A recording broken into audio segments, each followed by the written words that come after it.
Speaking of buying movies, I'm gonna go through my Kino Lorber sale haul real quick here. I think I might do one more round. I'm not sure though. I haven't decided. I haven't decided if I'm going to do one more round. There's a couple other ones I wanted to get, but whatever. They do sales 2 or 3 times a year. It's not that It's not like you're like, oh no, I missed one. So for some reason, I love a deal, man, and I will buy some random ass shit. I would. Trump says, I wish he would talk about the keep. Yeah, no, I agree. Yeah, I wish Michael Mann would talk about the keep too. I would just like him to go and maybe take another look at it. That'd be cool. I think didn't they find the print, like his director's cut in like Romania in a salt cave or salt mine or something? Not that long ago. I feel like I heard something about that. But yeah, it's notoriously very difficult to get a hold of. I think recently a standard definition copy was available on Amazon, if I'm not mistaken.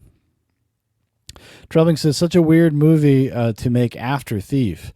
Yeah, I've never actually watched it. I've always wanted to. It's something we'll probably do on a watch and talk or something. Because I've never watched it. I have copies of it, but I've never. I don't know why. I've just never gone for it. But anyway, so the Kino Lorber stuff I got. I got the Michael Dudikoff American Ninja 1 and 2. Yeah. I went all in. I can't, I think I saw these as a kid, but I don't really remember much about them. I put on American Ninja the other night, but I kind of just was like not really paying attention and kind of drifting in and out of it. So I definitely have to give them a proper watch. I don't know. Maybe they might be good watch and talk fodder as well. But I really like Kino Lorber because they take stuff like this and they'll actually like take the time to get some audio commentaries, and even sometimes we'll get some interesting interviews for like kind of weird movies like this. Like you wouldn't really think that like there would be an audience for that maybe. But nostalgia is a big pull right now, man. It's crazy. Actually, the other company that does surprisingly good releases, maybe not fidelity wise, but like their features wise are usually pretty good, is MVD. Like they do like their series, the Rewind Classics and stuff, and they've released some stuff and they've done some good work. Trummick says it looks very cool, but you can tell a lot of the story is missing. Yeah, that's what I've always heard. Trummick also says American Ninja movies are prime nightcap nonsense. I have a weakness for canon shit. Yeah, so maybe I'm gonna watch them before we watch them on here, but yeah, that's definitely in the cards. Well, this is not from Kino Lorber, but I got Peeping Tom on 4K from Criterion, and then La Samurai, I guess, is coming tomorrow. This is a really great movie. It's really, I think, underrated. An underrated movie. I would definitely recommend checking it out. It's a real weird one. It's got its own kind of vibe, tone, pace. I picked up Night of the Hunter on 4K. This is a really, really great movie if you've never seen it. It's kind of a dark fantasy. It's like a dark fairy tale, kind of. It's got the tone of a dark fairy tale. And Robert Mitchum is incredible. The cinematography is amazing. It's a very weird movie. It's kind of got its own sense of pace. It feels deliberate, but it's kind of got its own thing going on. It was not a successful movie when it came out either. And I can kind of understand that too. And especially even if that were fans of like Robert Mitchum, seeing him in a role like this would have been really odd at the time. But yeah, it's good. Treming says, I've meant to watch Michael Powell stuff for years. Yeah, well, I'm not that familiar with his filmography, but I can vouch for Peeping Tom. It's really, really good. In fact, I'm sure probably in the future, Jeremy and I will do a Goes to the Movies about that, because he's also a big fan of that. This one I got Without Warning. I knew it wasn't going to be very good. I can't remember the guy. Who's the director on this thing? Graydon Clark.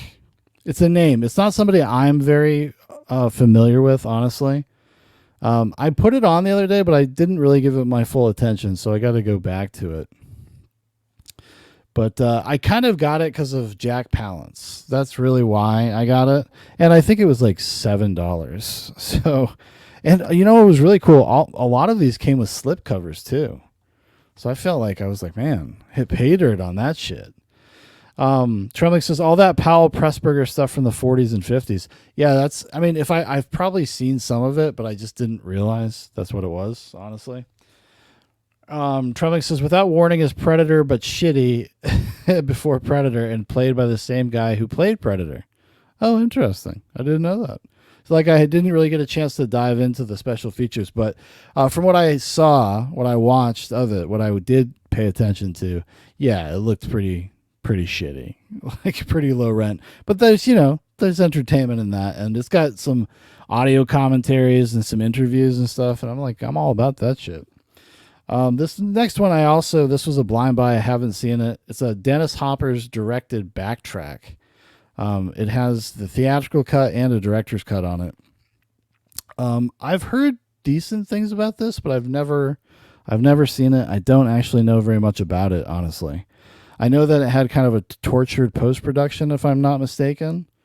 I don't know if Jodie Foster had anything to do with that, but that's why there's a director's cut and a theatrical cut. I actually didn't get this on the sale, but I did get it recently. Finally got this. It's one of the only Orson Welles movies I hadn't, where I don't own. This is Orson Welles' Macbeth. Probably my favorite one next to the Roman Polanski one. The Roman Polanski one is probably the all-around best one, but this is a really, really interesting one. And the way it was filmed and just like it's kind of the way it treats the material, it's really good. Actually, I did a video on all the Macbeth, or no, not all of them, but a bunch of the Macbeth adaptations around the time when the Joel Coen's The Tragedy of Macbeth was coming out. And I talk about that and I kind of break it down. I really like Macbeth, the play, so I really like the adaptations from like Throne of Blood to the Polanski one to Orson Welles. I kind of like them all. Trembling says, I've been seeing that one around on Instagram lately, oddly. Added it to my watch list the other day. Backtrack, I mean. Yeah, Backtrack's been on my watch list for a while. I think I have it on Tubi. But I think it has like an audio commentary. Yeah, with Alex Cox and actress, screenwriter Todd Davies.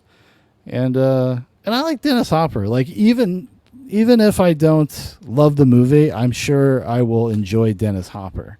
It's kind of like watching The Border with Jack Nicholson and Harvey Keitel. It's like, well, it's not a great movie, but Harvey Keitel and Jack Nicholson are really entertaining to watch.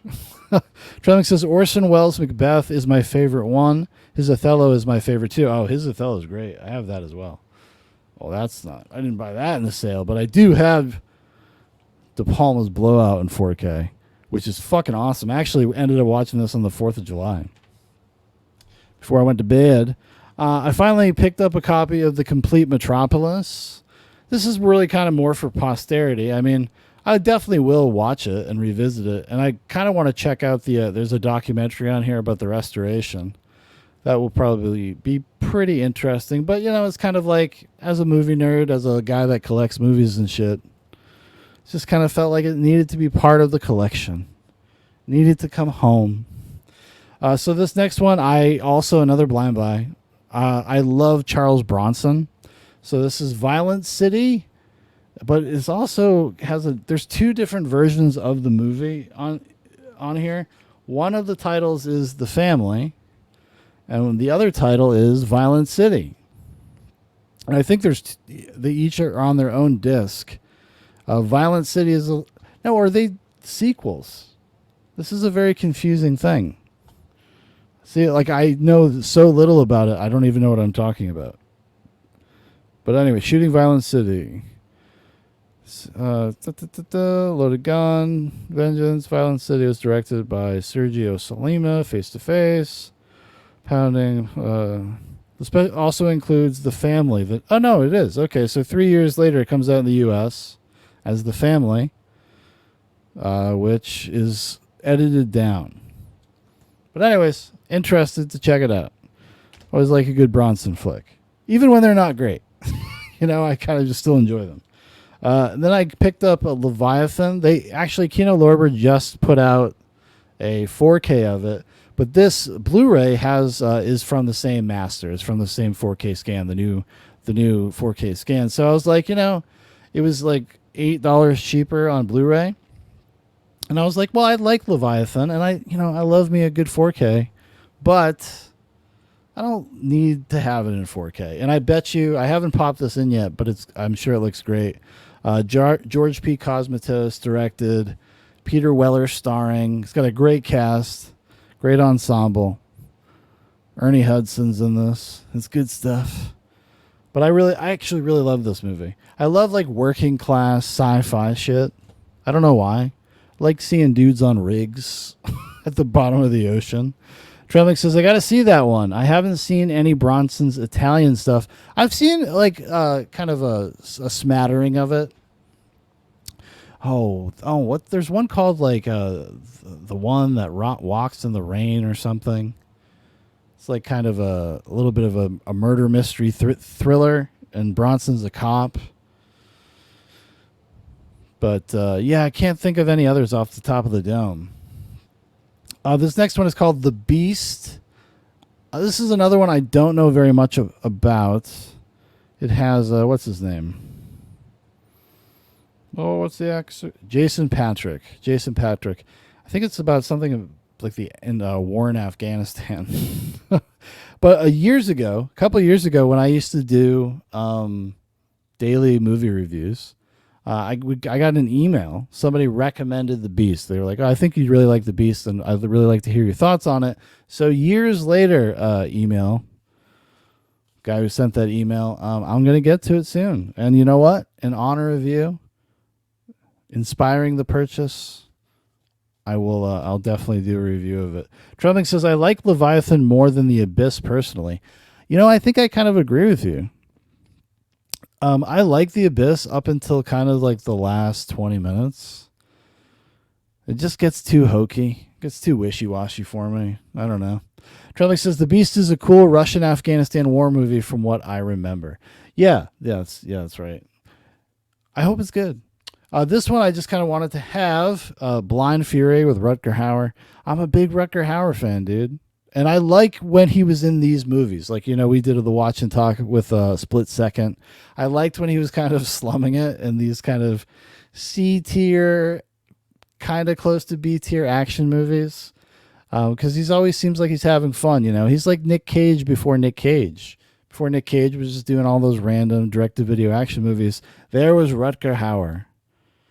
Rest in peace, Rutger. This is another one I don't know anything about. It's produced and put out by Luc Besson. Is directed by Didier Grousset. It's called Kamikaze.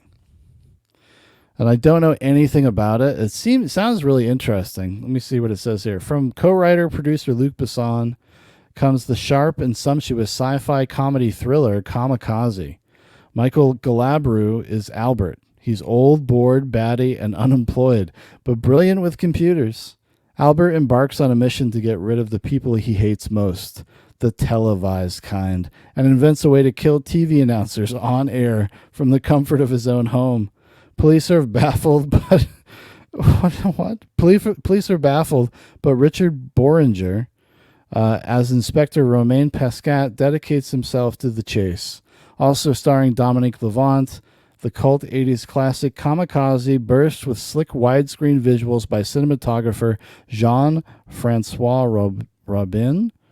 And pulsing musical soundscapes by composer Eric Serra, who also did the score for GoldenEye. Oh, interesting. Complementing the explosive satire on couch potato culture. Dude, I'm kind of dying to watch this. This sounds crazy. Kamikaze, it doesn't sound like like the description of the movie doesn't sound like the title would be Kamikaze, but I'm here for it. Trembling says the relationship he has with the kid in that is so borderline creepy. Laugh out loud. Trembling says Kamikaze has a cool ass. Oh, about Blind Fury. Yeah, I agree. I thought for a second you were talking about the Beast, and I was like, oh well, I don't know anything about the Beast. Trembling says Kamikaze has a cool ass score that's on Spotify, but I haven't actually seen the movie. Yeah, well, I'm excited. It sounds so wild. I also picked up, I think this is the last one. This is kind of also for posterity, and also because I got Leviathan, I have The Abyss. I picked up Deep Star 6, which I haven't actually watched in years. Directed by Sean S. Cunningham of Friday the 13th fame. But yeah, I'm actually looking forward to doing a rewatch of this. I think we'll probably do Leviathan and Deep Star 6 on a watch and talk, probably in the near future, actually. Sounds fun. I would like to revisit those movies. And now that I have the Blu-rays and stuff, I'll watch them with you guys, and then I'll watch like the commentary and the special features with my junk, the stuff that I purchased. Exciting times to be alive. Exciting times. But yeah, so again, just to remind everybody, there's no more streams this week. Not until next week, probably next Wednesday.